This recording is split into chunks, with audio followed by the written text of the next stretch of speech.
I find it, really fascinating, the whole expansion of understanding who we are, how we show up, and how we evolve to show up differently, whether that's our own intent to grow or a necessity of survival. And I think the challenge of when we're young, everything's new, everything's first. And Uh-huh. so we build, in my mind, this muscle of curiosity because we have no choice. There's nothing there other than being curious. And I guess what I'd like to know from you is that over time, our sort of excitement about firsts, does that shift, and is curiosity addictive? If you really work on that muscle and you get sort of some of the rewards and hits of what being curious offers you in terms of stimulus, either chemically or reward in our social or careers, have you found that those that start on that journey do some of those actions, look at some of those interventions, it's almost like a flywheel, that they get momentum and they start just moving and moving and becoming ultimate curiosity machines? Or is that not the case? I'm just fascinated by some of these thoughts that are spinning around for me. Well, you bring up a lot of very good points of what happens in our childhood, what changes, of course, we get dopamine Yeah. rush from being curious. So it can be addictive. We do like that sense, that feel good chemical.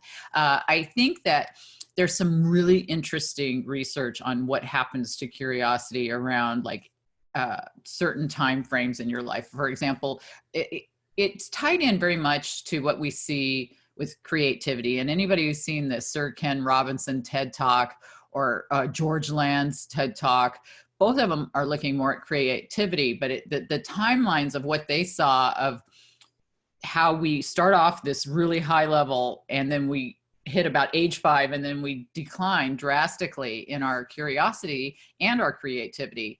And Ken Robinson was saying, he thinks that we educate people out of it because, the school system was set up more, Yep. it would reward math and science or different things. And the creativity was not so rewarded for a while because of the industrial age. And he has a really interesting talk. If you haven't seen it, it's one of the best actually ever. And that gets some of the most hits for that reason. And George Land did a lot of research at NASA.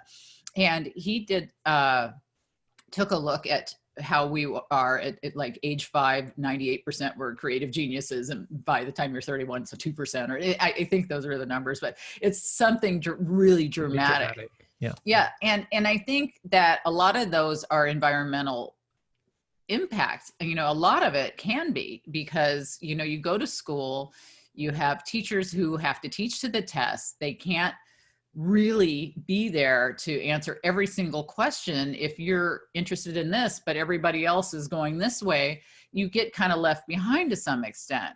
So there's a lot of factors that'll impact it. But, I've met Steve Wozniak. I don't know if you've read his book, I Was, but he Yeah. talks about his experience growing up in the book. Yeah, he said his father, who I think was literally a rocket scientist. I mean, he came up with all these gadgets and wires and everything from work, and he'd give him to young Woz and say, you got to attach this to this because that'll bring the electricity, which will bring this and will cause this. And he gave him the real background, the Yep. foundation to why The things first principles.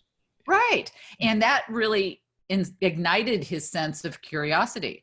But there's going to be the opposite people. Elon Musk's dad said, "Oh, you'll never make it. You'll never," and he moved away to get away from him, and then showed him otherwise. So some of it, we have this personality within us that might go one way or the other. Yep. But for me, the importance is the recognition of what you have and what maybe has been held back within you.